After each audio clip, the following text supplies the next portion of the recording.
301084041 dari kelas 3B Tadarus Fisika dengan mata kuliah Islam, Sains, dan Peradaban. Nah, yang saya akan bahas di video ini tentang perkembangan masuknya Islam ke Indonesia, yaitu proses Islamisasi di Indonesia, kemajuan ilmu pengetahuan di Indonesia, peradaban di Indonesia. Sebelum membahas hal tersebut, dapat kita ketahui bahwa Indonesia termasuk ke dalam wilayah yang cukup strategis. Nah, wilayah Indonesia ini sering dilalui oleh para pedagang dari Timur Tengah, India, Malaka, dan Cina. Nah, sebagian besar pedagang tersebut memeluk agama Islam. Nah, inilah yang berperan penting dalam proses masuknya agama dan kebudayaan di Indonesia. Meskipun demikian, banyaknya perdebatan mengenai perdagangan Islam.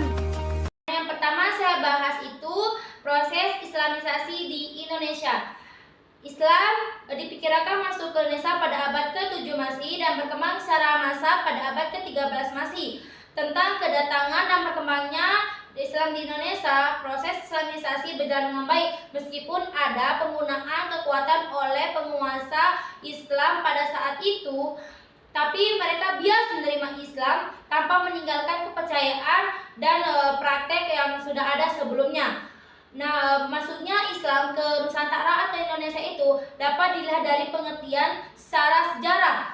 Nah, dijelaskan dalam 4 teori. Yang pertama, teori Gujarat, yang kedua, teori Persia, yang ketiga, teori Arab, dan keempat, teori Cina.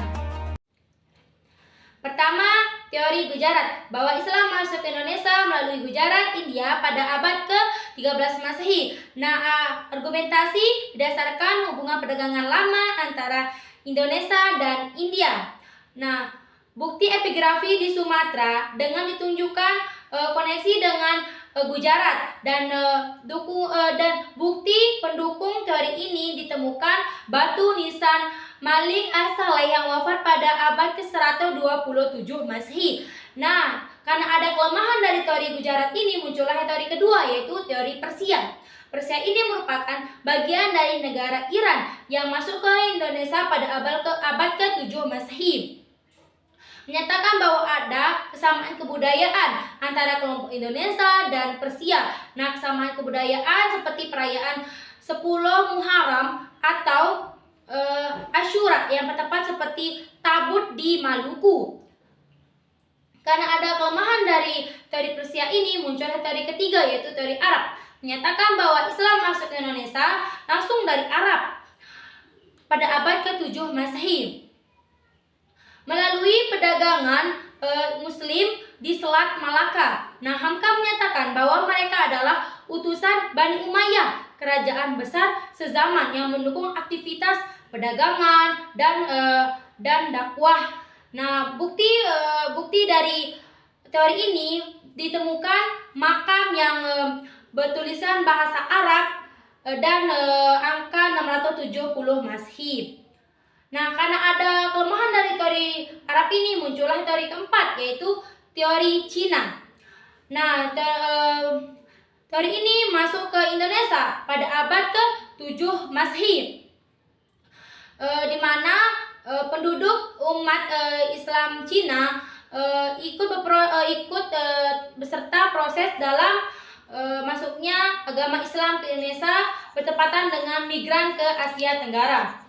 Selanjutnya, proses Islamisasi masuknya Islam ke Indonesia melalui beberapa jalur. Yang pertama, jalur perdagangan. Nah, pada abad ke-7 hingga 16 Masehi, Islam masuk ke Indonesia melalui jalur perdagangan. Nah, para pedagang Muslim ini membawa Islam dengan damai, membentuk permukiman dan berinteraksi langsung dengan masyarakat setempat. Nah, para pedagang ini juga memberikan ilmu dan nilai Islam kepada masyarakat Indonesia, sehingga proses penyebaran Islam ini diterima baik oleh masyarakat Indonesia. Nah, yang kedua itu jalur perkawinan. Nah, proses Islamisasi secara alami melalui perkawinan, membentuk keluarga baru dan masyarakat Muslim.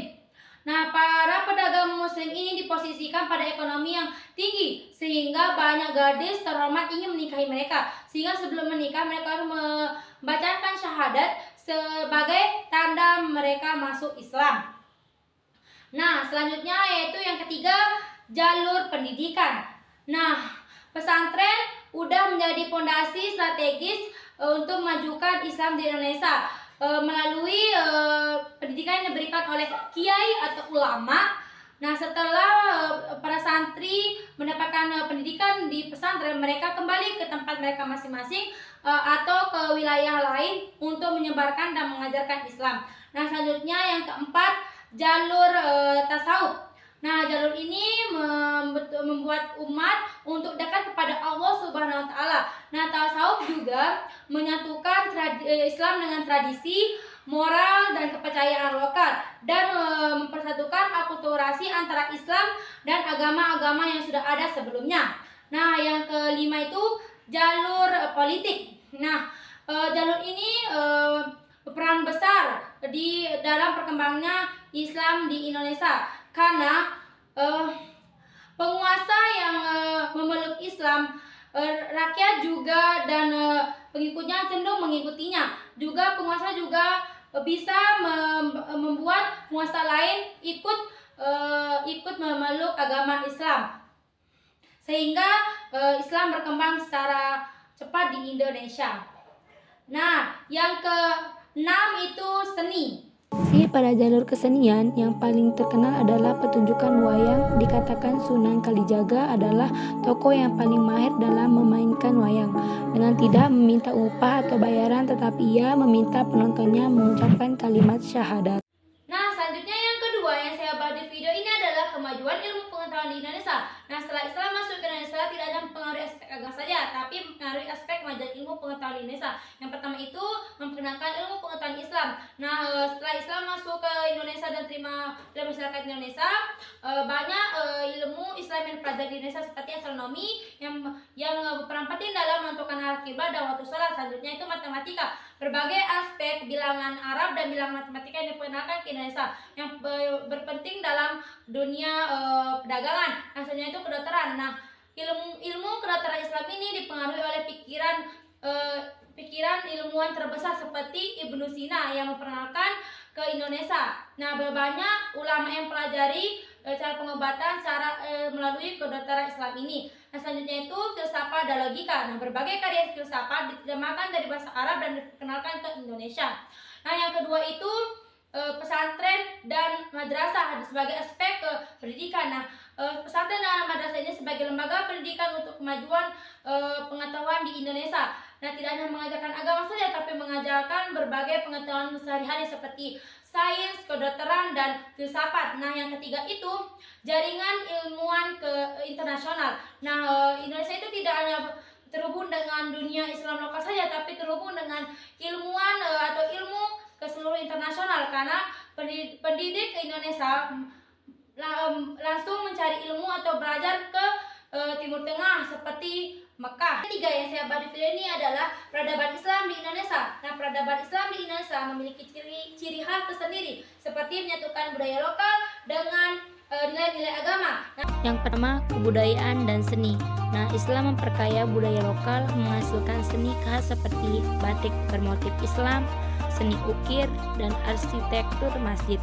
Nah, masjid di Indonesia menggabungkan elemen tradisional seperti bahan alami dan ornamen lokal dengan gaya Islam. Nah, yang kedua itu hukum Islam dan sistem sosial. Nah, hukum Islam ini diterapkan dalam bidang perkawinan, warisan, dan perdagangan. Nah, seringkali disesuaikan dengan hukum adat. Nah, yang ketiga itu sastra dan bahasa. Nah, sastra Islam ini dikembangkan dalam bidang kitab agama, syair, dan puisi dalam bentuk bahasa Arab dan Melayu. Nah, bahasa ini juga sebagai alat ilmu pengetahuan dan agama. Yang keempat, pengaruh sosial dan ekonomi. Islamisasi memperkenalkan nilai zakat, infak, dan sedekah yang memperkuat solidaritas sosial dan memperbaiki kesejahteraan masyarakat. Prinsip keadilan sosial dan persaudaraan memperkuat struktur sosial dan ekonomi masyarakat.